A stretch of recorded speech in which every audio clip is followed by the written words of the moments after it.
Very cool, you guys. How are we doing this evening? Sorry to blast you. Didn't mean to blast you a little bit. Anyway, it is Sunday, September. I'm sorry.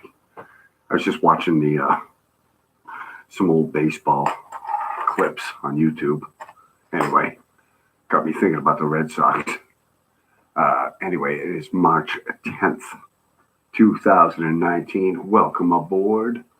And I hope we're coming to you loud and proud. This is your show about your cities, your suburbs, the state of the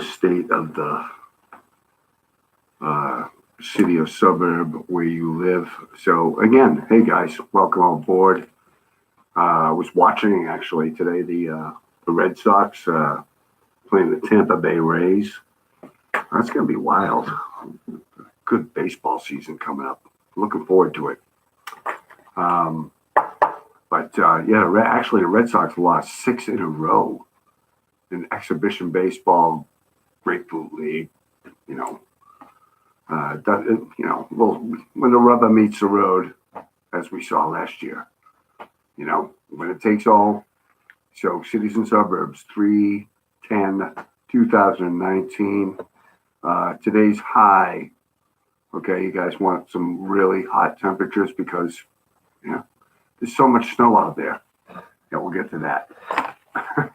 Anyway, today's high temperature goes to Santa Ana Wildlife Refuge, Texas. Wow, 100 degrees. All right, but it's a dry heat. It's a dry heat. Sorry, you guys. Repositioning myself here. I'm getting anxious because I'm a Walking Dead fan. It's Monday morning. Tomorrow, when you all get up, you'll all be Walking Dead fans. Anyway, but just to qualify it here as a Walking Dead. I'm a big fan of the AMC show. Some good stuff. A good break from reality, even though we're all going to be surrounded by them tomorrow morning on our way to work. Right, Mr. Attitude? All right, chime in if you guys like Mr. Attitude.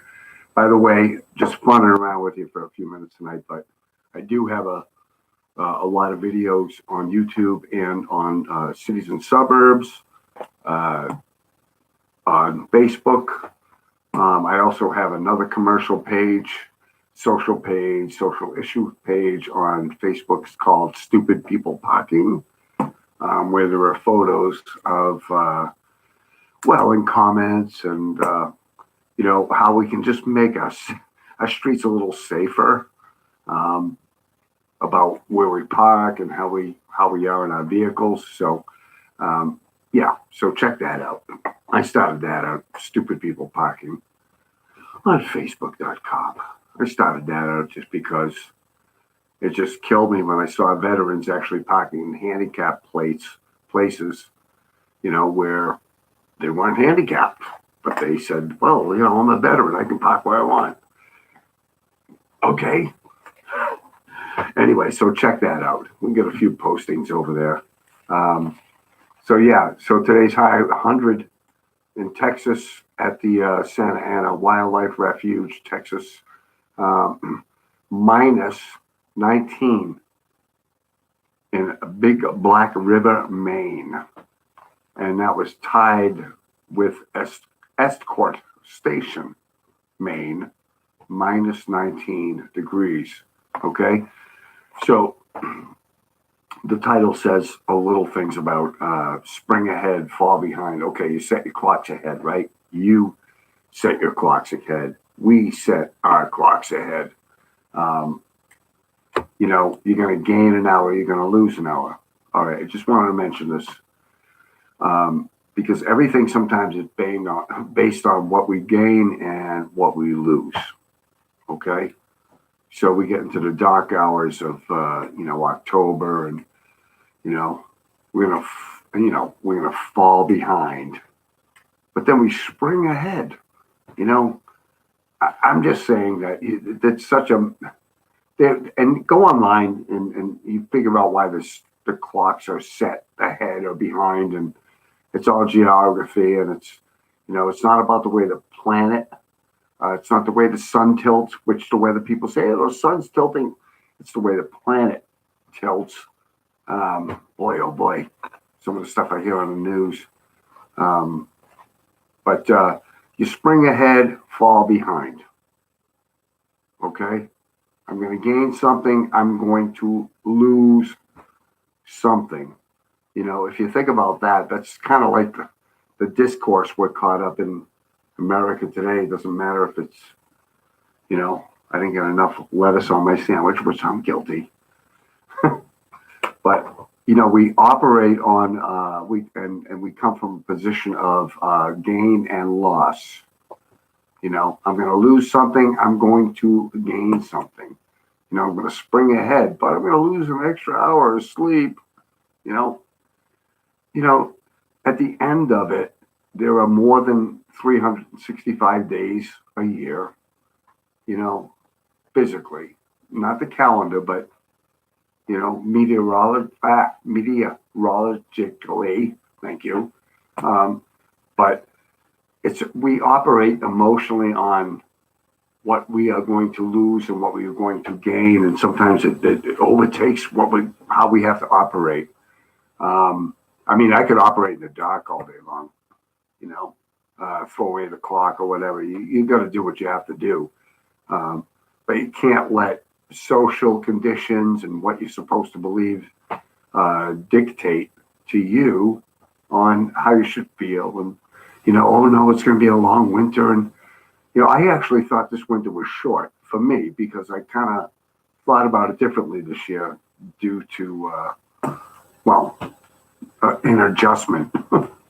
And it's going to be a long winter and things like that. Well, winter's beautiful, and now all of a sudden in March we've had 3 snowstorms, 2 inches, 8 inches. We're still well below the snow totals for Worcester, probably even Massachusetts, maybe. And I'm looking on social media. Oh, I can't wait till it's over. They're ready to roast the rodent. I get you, but believe me, there's plenty of sunshine coming your way. So yeah. Anyway, certainly drives the economy, that's for sure, and it's used in politics. Scarcity is used in politics. What you're going to win, what you're not going to win. And this, I'm not using it in a political way, but I'm just saying that making an example of, a lot of the things that, like when we go out and vote, it's like scarcity. We're going to get something, we're going to lose something, right? Well, anyway, Worcester Clock Tower, 200 feet above Main Street, built in 1896. And I did want to say that there is this lady, and I did not know this, okay? I did not know this, but that clock is wound each week by a woman, and you can go on YouTube and you can find her. She's Tessa Skylark, okay? And she winds the 1896 E. Howard and Company timepiece, 200 feet above the common of Worcester once a week. I never knew that. And it's a great article in the TNG. And it's also on YouTube. I'm actually going to share this on my YouTube channel tonight. Incredible. Saw a piece this morning about rural hospitals that have closed since 2010 to now, and why they're closing. Is a lot of states that are not adopting Obamacare, the Medicare, United States national health insurance, and a lot of rural hospitals are closing, and rural meaning you could be 20 miles away from an urban center. You could be in a rural area. I know where I am there. From what I was told from Laura tonight, that Southbridge may be doing away with maternity delivery of babies, and I'm not a medical professional, so I don't want to get into that, but whatever. Help me out. Hello.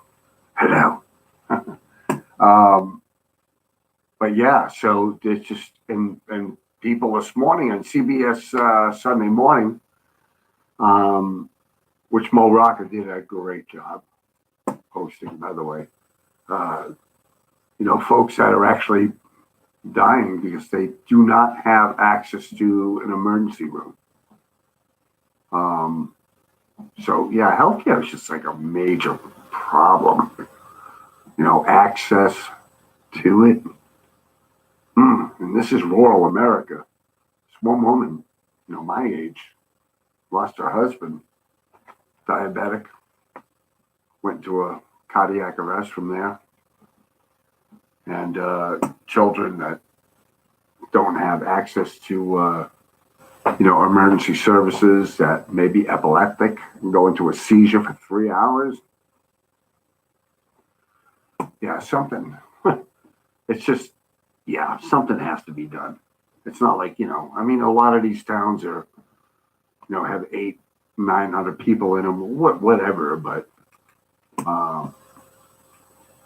the states, they can take on, they can build the federal government, okay, for Medicare.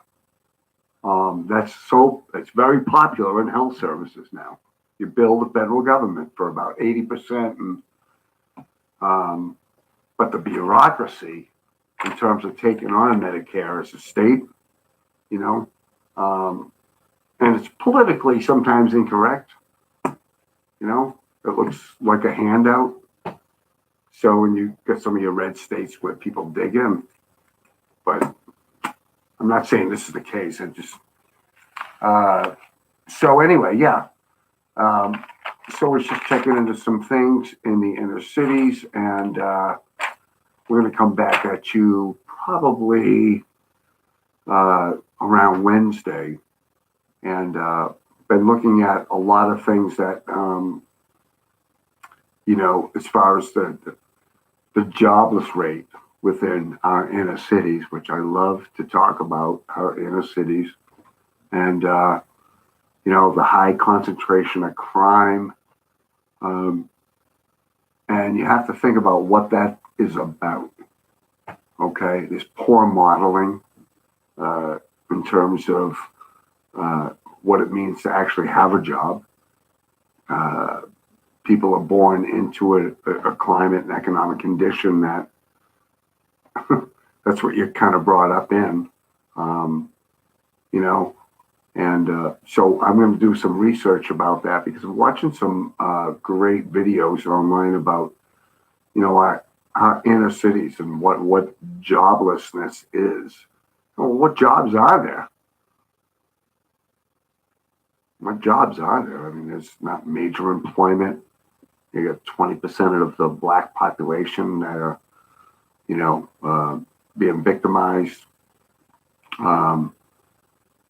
It's just one thing after another in the social and economic conditions in the cities. There's just no opportunities. And the fact is, it is generational. It's just been going 1980, 1990. What has changed? What has changed really in some of our cities? And I am afraid that I don't want that coming to Worcester. Gentrification, I do not. Just pushing. There's always going to be poverty. I understand that. But its effect on the development of children, over decades. People who live in inner cities obviously don't have access to health care, jobs. The food is poor. Every corner store sells canned goods with high sodium content, EBT, poor dieting, obesity.